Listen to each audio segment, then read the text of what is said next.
नारायणं नमस्कृत्य नरं चैव नरोत्तमं देवीं सरस्वतीं व्यासं ततो जयमुदीरयेत्। सुखदेव जी महाराज ने नरक का इतना भयंकर वर्णन किया कि परीक्षित रोमांचित होकर बोले, बस करिए महाराज, मुझे तो बड़ा डर लगता है। सुखदेव जी महाराज हंसकर बोले, डरने की कोई बात नहीं। नरकों को तो जीवों के कल्याण के लिए ही बनाया गया है। भगवान ने सुंदर तन दिया और हमने क्या किया? इस कपड़े की सफाई कभी नहीं की और दाग पर दाग लगा दिए। जब जीव अपने जीवन में अनेक प्रकार के पाप के दाग लगा लेता है और प्रायश्चित के साबुन से कभी उसकी सफाई नहीं करता, तो फिर भगवान ने धोबी घाट बनाकर तैयार कर दिया है। धोबी घाट पर वही कपड़ा जाता है जो गंदा तो हो गया है। उस विडंबना से बचना चाहो तो बढ़िया साबुन लेकर अपने हाथ से ही रगड़कर साफ करो। परीक्षित राजा ने कहा, वह सफाई हो जाए यह तो अच्छी बात है, परंतु ये तो सफाई का बहुत ही विचित्र तरीका है। और यदि साबुन ढूंढा जाए तो कौन सा साबुन सबसे बढ़िया है? आप तो कोई ऐसा साबुन बता दीजिए महाराज जो सस्ता सा हो और एक बार रगड़ने से सारा मैल धुल जाता हो। सुखदेव जी महाराज प्रसन्न होकर बोले, अच्छा तो नोट करिए, इतना बढ़िया और इतना सस्ता साबुन है कि एक बार रगड़कर कहीं धो दिया तो बड़े बड़े दाग ढूंढते ही रह जाओगे।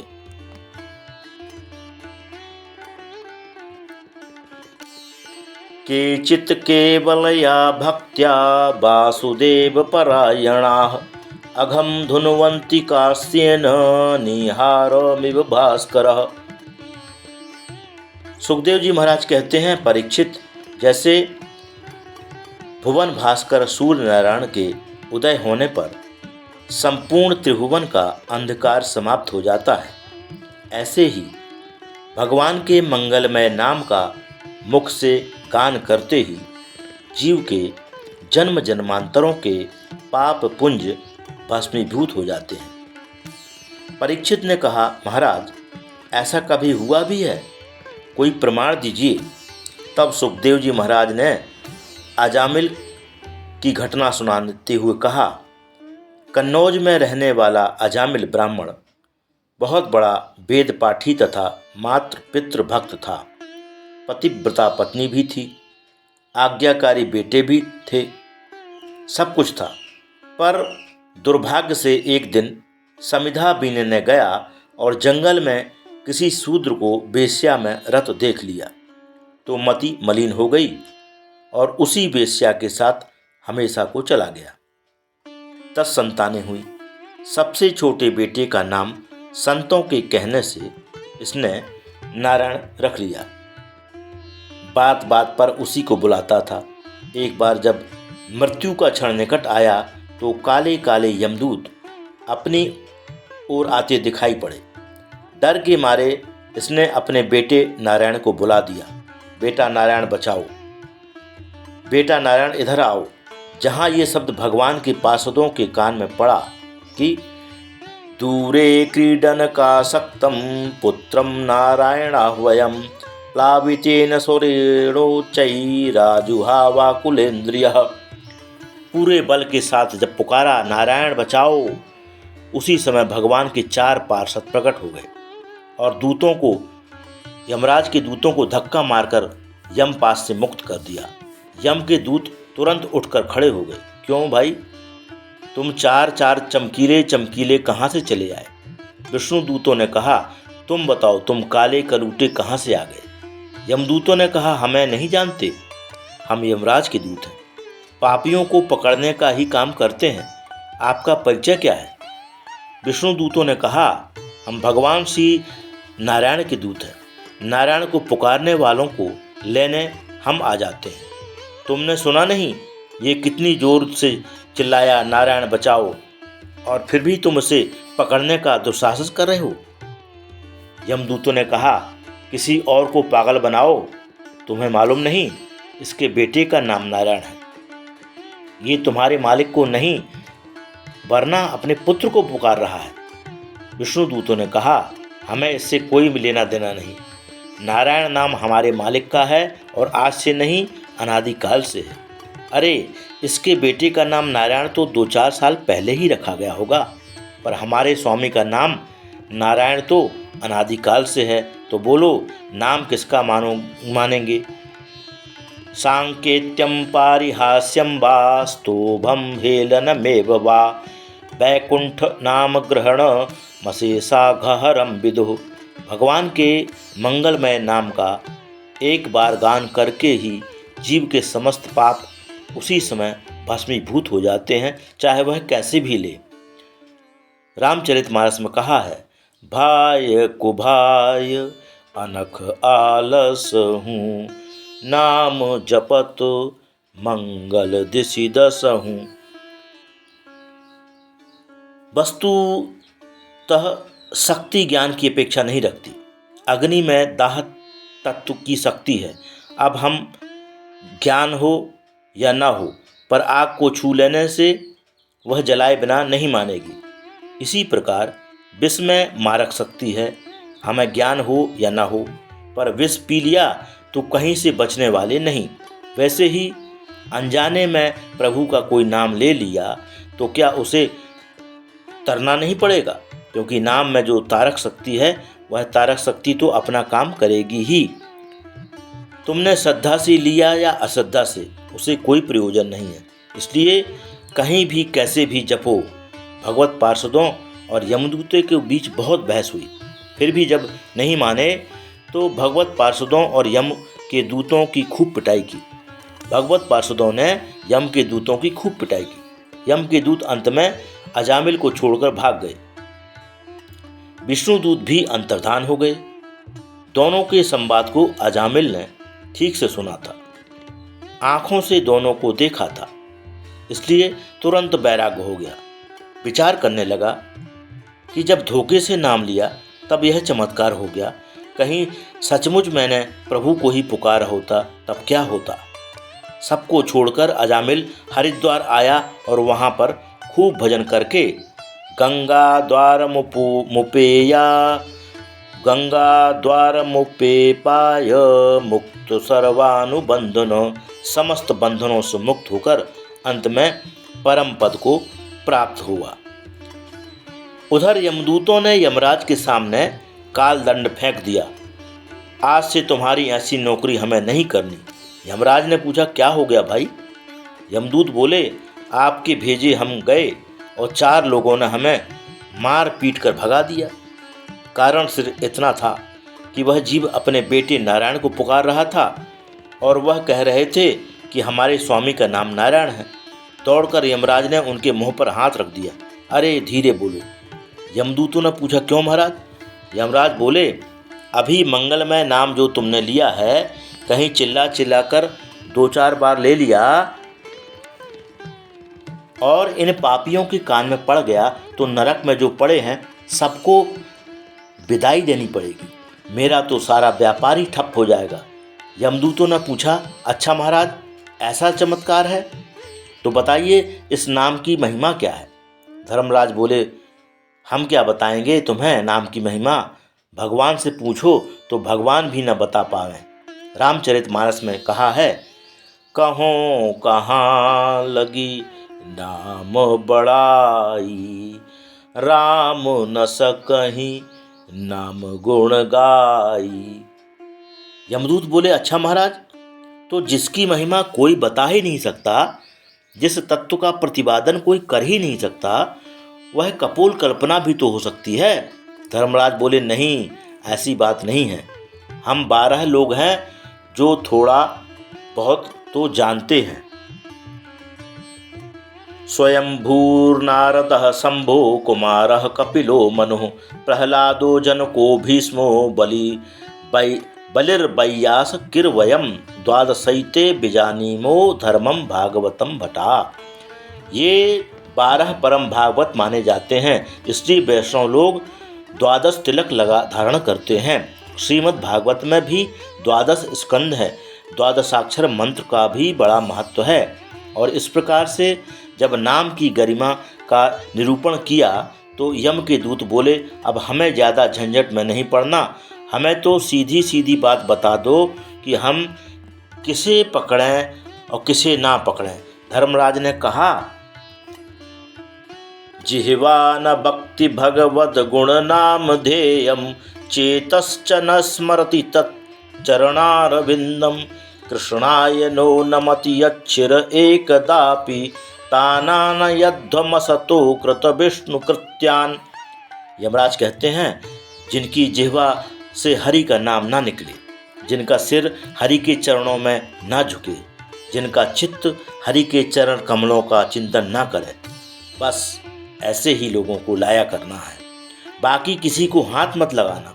सुखदेव जी महाराज कहते हैं, परीक्षित, यह कथा मुझे कुंभज ऋषि ने मलय पर्वत पर भगवत सेवा में सुनाई थी, जो आज प्रसंग के अनुसार मैंने तुम्हें सुना दिया। अब तुम ही बताओ, इससे ज़्यादा नाम की महिमा और क्या हो सकती है। भागवत संहिता के 6वें स्कंद का नाम है पोषण। पोषण का तात्पर्य है पोषणम तदनुग्रह। भगवान का जीवों पर किस प्रकार से कैसे अनुग्रह होता है। जीव कर्म करता जाए, कर्मानुसार फल भोगता जाए, तो फिर भगवान की आवश्यकता कहाँ रह जाएगी। इसलिए इसी आधार पर महाप्रभु श्री वल्लभाचार्य जी ने पुष्टि मार्ग की स्थापना की, क्योंकि भगवान की कृपा दृष्टि की परम आवश्यकता है। जीव कर्म करता जाए, फल भोगता जाए, तो कल्प कल्पांतरों में भी कभी कल्याण होने वाला नहीं है, पर भगवान की कृपा दृष्टि सब कुछ कर सकती है। आपने किसी की हत्या कर दी, अपराध सिद्ध हो गया, तो न्यायाधीश तो आपको फांसी की सज़ा सुनाएगा। ये रहा कानून। अब राष्ट्रपति जी का स्वतंत्र अधिकार है कि वह आपको अपनी कृपा से फांसी से बचा सकता है। ऐसे ही ठाकुर जी के सारे अधिकार स्वतंत्र हैं, वह जो चाहें सो कर सकते हैं। इसलिए जीव को हमेशा उनकी कृपा का आश्रय ग्रहण करना चाहिए। अजामिल जैसा पापी धोखे से पुत्र के माध्यम से प्रभु का नाम लिया और भगवान का कृपा पात्र बन गया। ये नाम की महिमा नहीं है, ये नामाभास की महिमा है। ब्रह्मवशात लिया हुआ प्रभु का नाम कितना चमत्कारी है। प्रभु के नाम की महिमा कौन गा सकता है। अब परीक्षित ने प्रश्न किया, भगवान, आपने मुझे जो ध्रुव जी का चरित्र और वंश सुनाया, वह वंश आपने केवल प्राचीन बरही के पुत्र प्रचेताओं तक सुनाया। उसके बाद आपने उनका वंश आगे नहीं बताया। आगे क्या हुआ?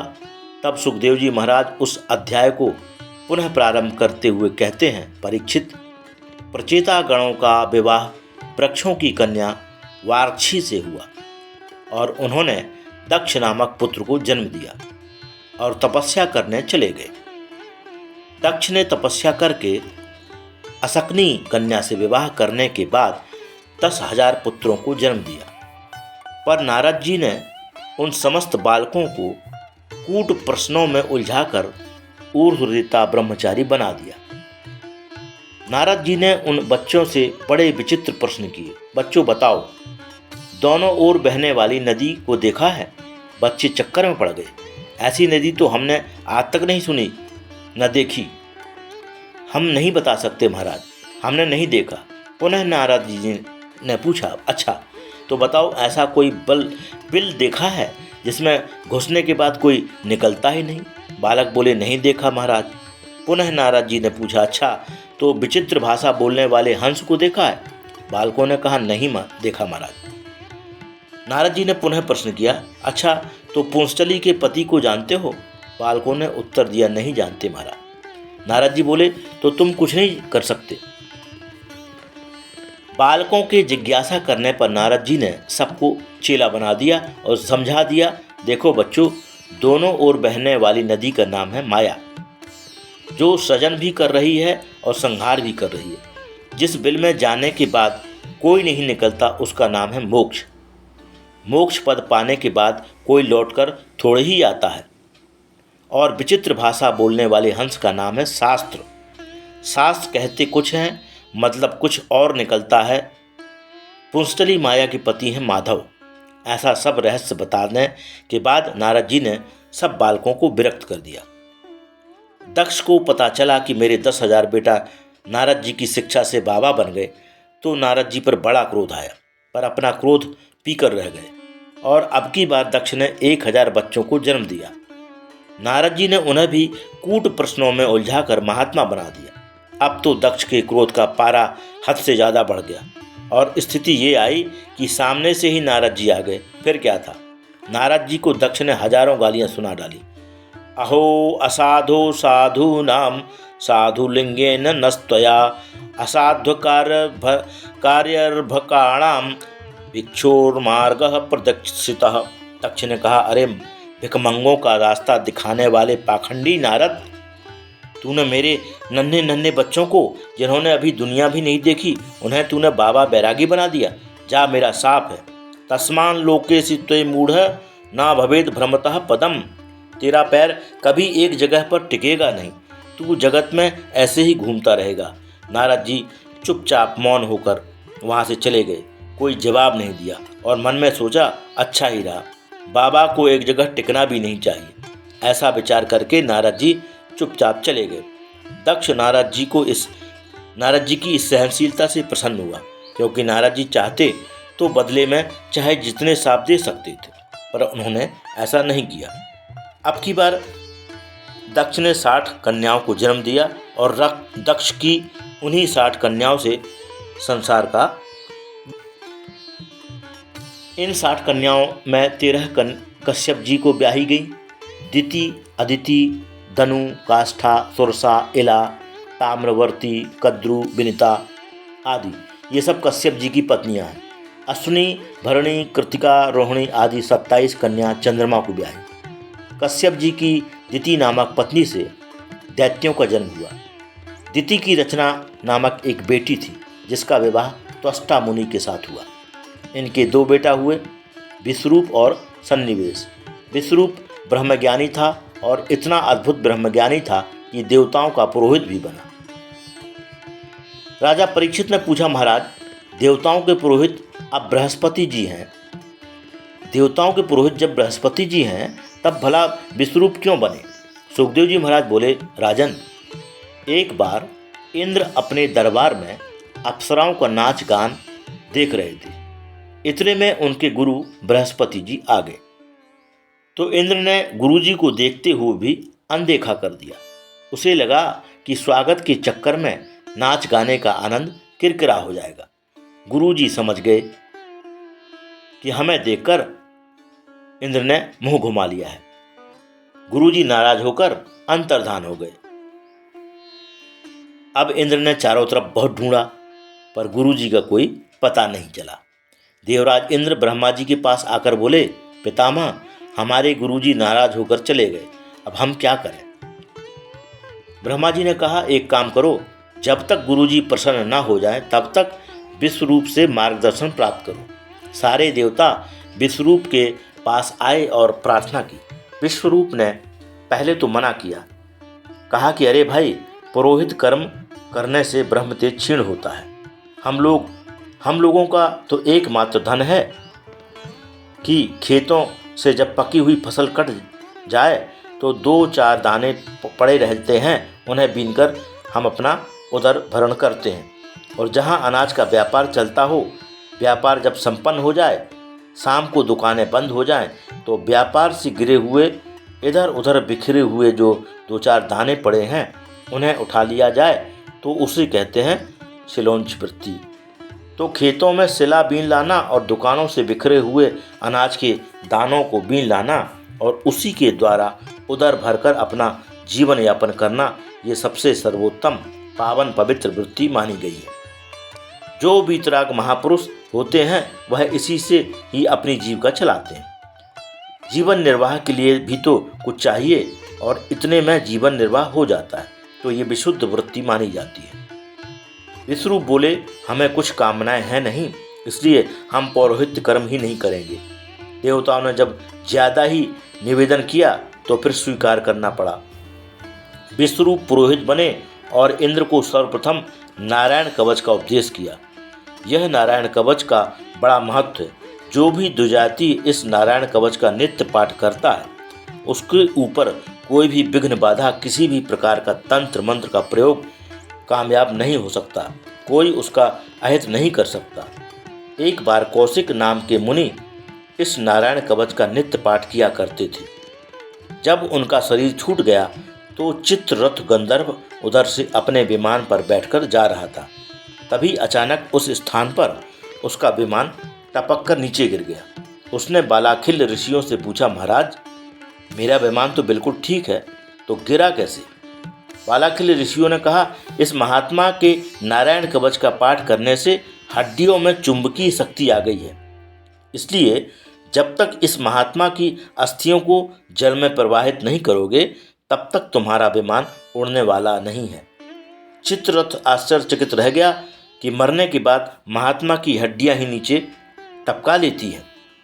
बालाखिल वचनादस्थि न्यादाय विस्मितः।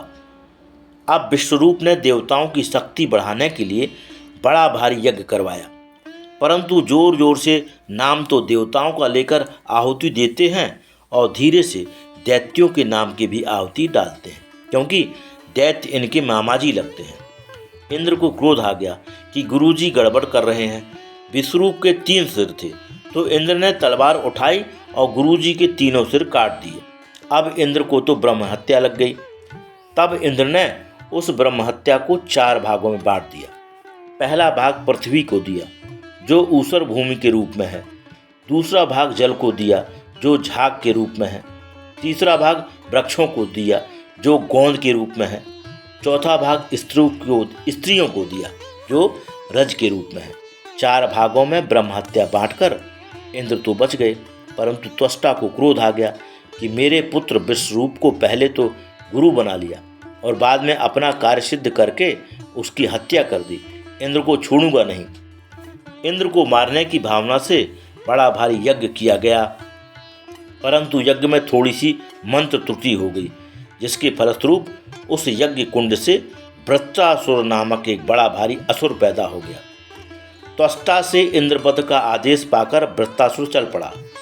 वृत्रासुर का भीम का शरीर देखकर सारे देवता घबरा गए। भागते भागते भगवान की शरण में पहुंचे तो प्रभु ने कहा, भाई एक ही उपाय है। दधीचि मुनि की हड्डियों से वज्र का निर्माण होवे तो उस वज्र से ये असुर मरेगा। अब तो सारे देवता महर्षि दधीचि की शरण में आ गए। दधीचि मुनि ने देखा तो पूछ लिया, अरे भाई देवताओं, कैसे आना हो? सभी देवता हाथ जोड़कर बोले, महाराज आप जैसे संतों का तो जीवन ही परमार्थ के लिए होता है। हम आपसे आपकी हड्डियां मांगते हैं, हमें अपनी अस्थियां दान करें। दधीचि मुनि पहले तो खूब हंसे, फिर बोले, देवताओं तुमने मांगते समय कुछ भी विचार नहीं किया। तुम क्या मांग रहे हो? अरे सबसे अधिक प्रेम तो अपने शरीर से ही होता है। कितना देव दुर्लभ है ये शरीर, और तुमने ऐसे ही मांग लिया जैसे कोई साधारण सी बात हो। देवताओं ने कहा, महाराज हमें भगवान विष्णु ने भेजा था। दधीचि मुनि बोले, तो साक्षात विष्णु ही आकर मांगते। देवता बोले, भगवान यदि मांगने वाला देने वाले की पीड़ा पर ध्यान देता तो फिर मांगने की हिम्मत ही नहीं पड़ेगी, पर देने वाला भी मांगने वाले की परिस्थिति पर विचार करे तो वह मना भी नहीं करेगा। दधीचि मुनि प्रसन्न हो गए। अरे देवताओं, मैं तो थोड़ा तुमसे परमार्थ का उपदेश सुनना चाहता था, इसलिए मैंने मना किया। मैं अच्छी तरह से जानता हूँ कि यह अनित्य शरीर है, शरीर तो छोड़ना ही पड़ता है, क्योंकि यह मरण धर्मा है। मेरा शरीर तुम्हारे काम आवे, उससे समाज का, देश का हित होवे, इससे बढ़िया और क्या होगा। इतना कहकर महात्मा ध्यान मग्न बैठ गए। उनके शरीर में खाद्य पदार्थ लगा दिया गया। गायों ने चाटते चाटते हड्डियों के अतिरिक्त सब कुछ चाट लिया। तब विश्वकर्मा ने उन हड्डियों से बड़े सुंदर वज्र का निर्माण किया और वह वज्र लेकर जैसे ही वृत्रासुर से युद्ध करने इंद्र सामने आए तो वृत्रासुर को उस वज्र में भगवान साक्षात हरि का दर्शन होने लगा।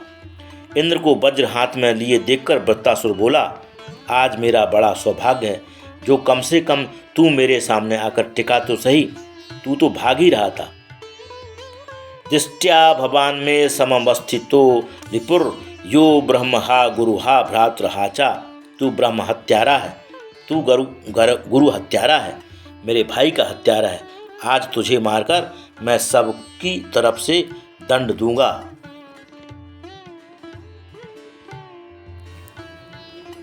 तभी वज्र की ओर देखा तो अचानक वृत्तासुर की भावना बदल गई। वज्र में बिहारी जी नजर आने लगे। प्रत्यक्ष हरि का दर्शन करके 4 श्लोकों में वृत्तासुर ने बड़ी भावपूर्ण स्तुति की है और इन 4 श्लोकों में धर्म, अर्थ, काम, मोक्ष चारों पुरुषार्थ मांगे। और वैष्णवों का धर्म भी तो यही है। अहम हरे तव पादैक मूल दासानुदासो भवितास्मि भूयः मनः स्मरेता सुपतेर्गुणास्ते गृणीत वा कर्म करोतु कायः। वृत्तासुर बोला, हे प्रभु, मैं आपका दास भले ही न बन सकूं, इतनी पात्रता मुझ में नहीं है, पर जिन महापुरुषों को आपके चरण ही एकमात्र मूलाधार बन गए हैं, आपके चरणों के अलावा जिनकी कोई गति और रति नहीं, ऐसे उन संतों का दास बनकर रहूं। अपना दास ना बनाइए, पर अपना दासानुदास तो बना लीजिए। आप बिजली का तार पकड़ लीजिए तो भयंकर करंट लगेगा, और जिससे वह भयंकर करंट लगा हो उसका कोई पैर पकड़ ले या उसे छू ले तो उसे पकड़ने वाले को और भी ज़बरदस्त करंट लगता है।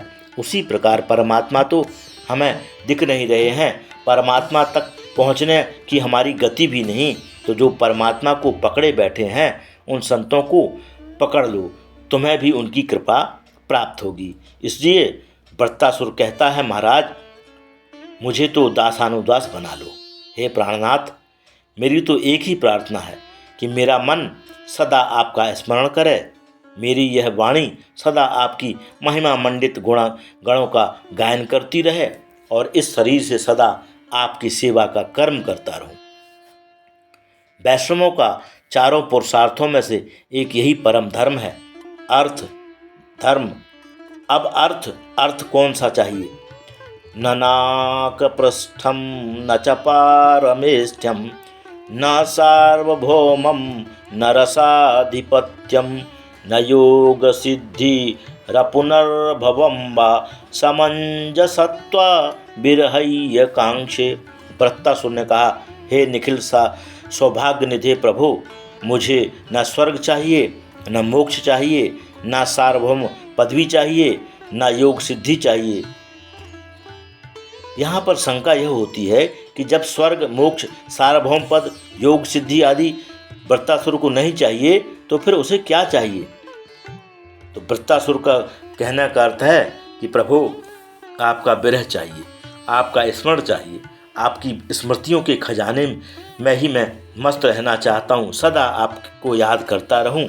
और वैष्णवों का धन तो एक ही है, भगवान की स्मृति। भगवान की स्मृति ही वैष्णवों की परम संपत्ति है। वृत्तासुर स्तुति करते हुए बोला, हे प्रभु, आपको मैं ऐसे याद करूं जैसे अजात पक्षा एव मातरम खगा स्तन्यम यथा वत्सतरा क्षुधार्ता प्रियम प्रियेवो विश्रुतम विषण्णा मनोरविंदाक्षति द्रक्षते त्वाम। वृत्तासुर यहाँ 3 दृष्टांत देते हुए भगवान हरि की स्तुति करने लगा। कितने सुंदर सुंदर संबोधन का कर रहा है। हे अरविंदाक्ष, हे कमल नयन प्रभो, जैसे पक्षी का नन्हा सा बच्चा जिसके अभी पंख निकले ही नहीं और वह घोंसले में बैठा बैठा जैसे उल्लू बिल्ली आदि के भय से अपनी माँ को याद करता रहता है। चिड़िया उड़ जाए तो बच्चा अपने को असुरक्षित अनुभव करता है, और जहाँ माँ के आने की आहट सुनता है तो माँ के आगमन पर बड़ी जोर से चिल्लाने लगता है। तो जैसे वह निरंतर अपनी माँ का चिंतन करता है, ऐसे ही मैं आपका चिंतन करूं। ये स्वार्थ का चिंतन है, डर लग रहा है इसलिए माँ को याद कर रहा है। आगे वृत्तासुर स्तुति में दूसरा दृष्टांत देते हुए कहता है, जब वन में घास चरने के लिए गई गौ माता का जैसे घर में नन्हा सा बछड़ा स्मरण करता रहता है, जो माँ के दूध पर ही निर्भर है, अभी बाहर की वस्तुओं को नहीं खाता, वह क्षुधातुर नन्हा सा बछड़ा भूख में विकल जहाँ सूर्यास्त होते देखता है कि माँ के आगमन का समय हो गया, यह जानकर रम्हाने लगता है। माँ से मिलने के लिए रस्सी तोड़ने की चेष्टा करता है। यह छटपटाने लगता है, हे प्रभु, ऐसे ही आपसे मिलने को मैं छटपटाऊं। अब यहाँ पर भी स्वार्थ है, यहाँ भूख का भजन हो रहा है। गौ माता आकर जब दूध पिला देती है, फिर बछड़े में वह तड़प नहीं रह जाती। वृत्तासुर आगे तीसरा दृष्टांत देते हुए कहते हैं, जैसे परदेश गए हुए प्रियतम का उसकी प्रिया घर में बैठी बैठी प्रतिपल स्मरण करती है, ध्यान करती है, हे प्रभु, मैं उसी प्रकार आपका भजन करूं।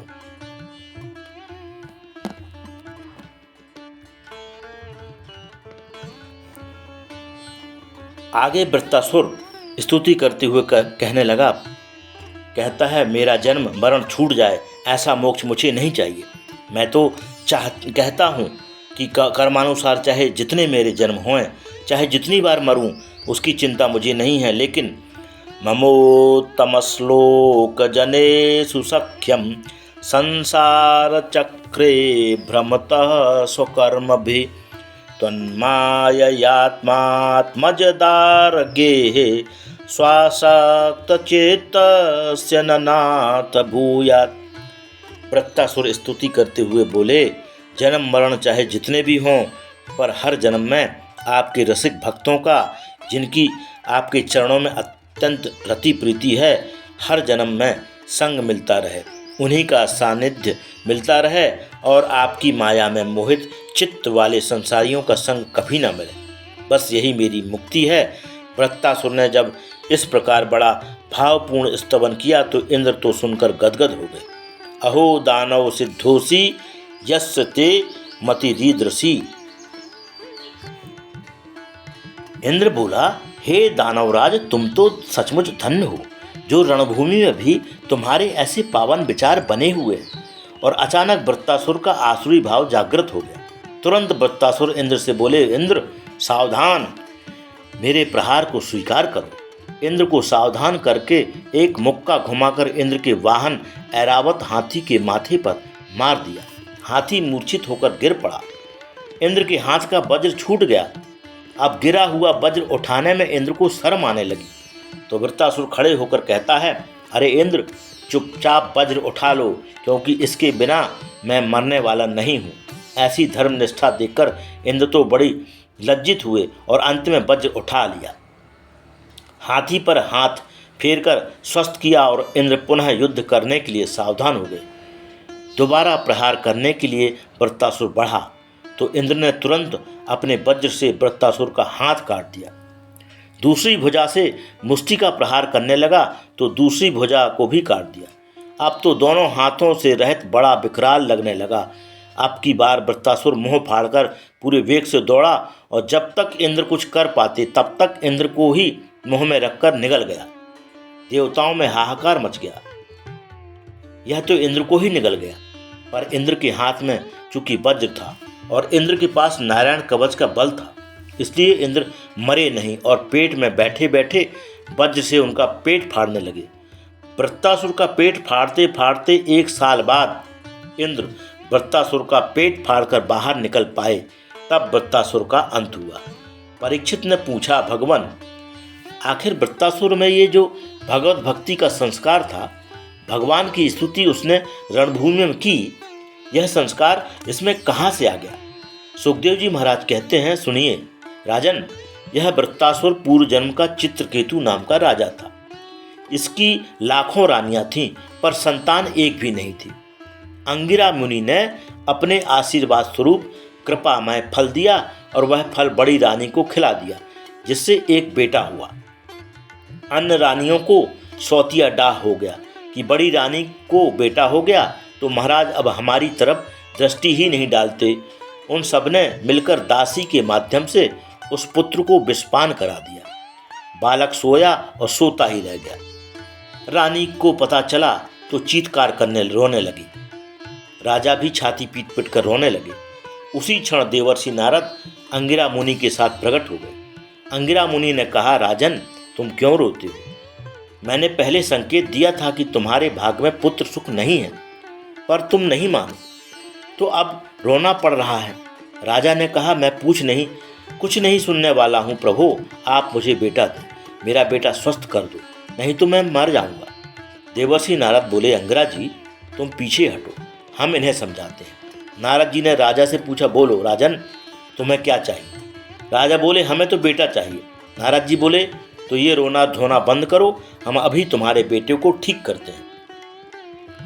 राजा तुरंत आंसू पोंछकर बैठ गए और नारद जी ने मंत्र पढ़कर तुरंत उस मृत आत्मा का आवाहन किया। नारद जी के बुलाते ही वह जीवात्मा प्रकट हो गया।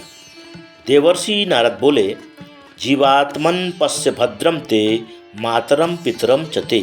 नारद जी ने कहा, अरे जीवात्मा, तेरा कल्याण हो। ये तेरे माता पिता तेरे लिए कितने आंसू बहा रहे। अब तुम इस कलेवर में प्रविष्ट होकर शेष आयु का भोग करो और माता पिता को सुखी करो। बेटा बेटा कहकर माता पिता उस पुत्र को छाती से लगाने के लिए दौड़ पड़े। उसी क्षण वह बालक बोला, कस्मिन् जन्मनमयी मह्यम पितरो मातरो भवन कर्म भ्राम्य माणस्य देवत्रियंग योनिषु। जीवात्मा बोला, कृपा करके आप अपना परिचय तो दीजिए। चित्रकेतु बोला, बेटा, नहीं पहचाना, मैं तेरा पिता हूँ। जीवात्मा बोला, किस जन्म के? मैं तो अपने कर्मानुसार कितने ही शरीर ग्रहण कर चुका हूँ, मुझे स्वयं गिनती नहीं मालूम। कुकर, सूकर, बिल्ली, चूहा आदि भी बना, मानव भी बना, बड़े बड़े देवलोकों में भी रहा गया, तो नीचे से ऊपर तक मैंने लाखों शरीर धारण की। जब भी शरीर मिलता था तभी उस शरीर के कोई न कोई माँ बाप भी मिलते थे, इसलिए आप कौन से जन्म के माँ बाप हो? नारद जी बोले, राजन, जल्दी परिचय दो। राजा ने कहा, बस हो गया परिचय।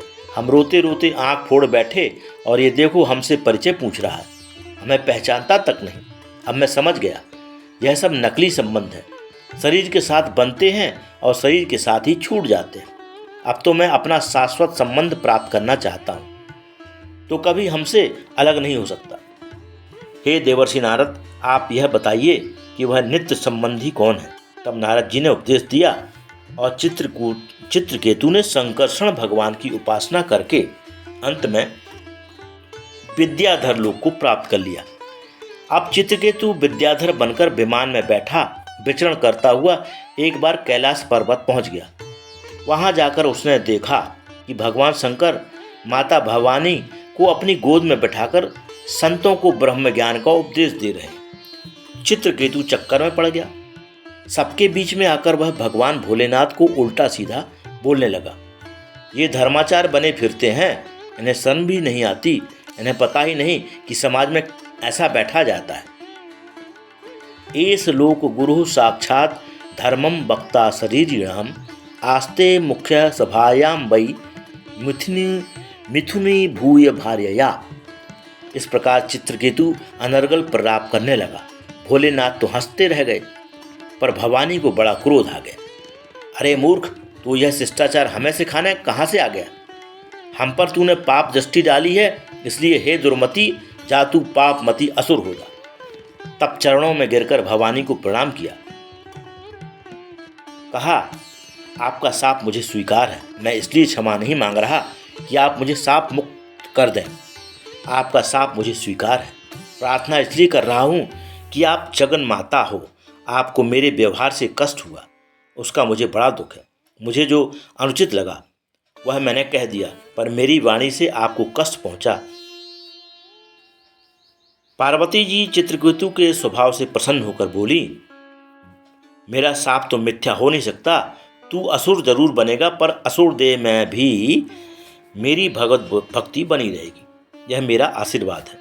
सुखदेव भगवान कहते हैं, परीक्षित, वही चित्रकेतु माता भवानी के शाप से वृत्रासुर बना। भगवत भक्ति के संस्कार के कारण रणभूमि में भी इसने भगवान की दिव्य स्तुति की और आज वज्र के द्वारा इसका उद्धार हो गया। दिति के मरुदगण नामक 49 बेटे हुए, जो असुरों के भ्राता होने पर भी देवताओं में गिने गए। यह वायु के ही विविध रूप हैं। पुंसवन व्रत के प्रभाव से दिति माँ के गर्भ में इनके 49 टुकड़े होने पर भी वह बालक मरे नहीं और अंत में देवताओं के बंधु बनने के कारण इनकी गणना भी देवताओं में ही हो गई। रामचरितमानस में भी इन्हीं 49 मरुत देवताओं का उल्लेख आता है। हरि प्रेरित तेहि अवसर चले मरुत 49। यह वही मरुदगण हैं जो तिथि पुत्र होकर भी देवताओं में गिने जाते हैं। पुंसवन व्रत की विधि 6वें स्कंद के अंतिम अध्याय में सुखदेव जी महाराज ने परीक्षित को बड़े विस्तार से सुनाई है।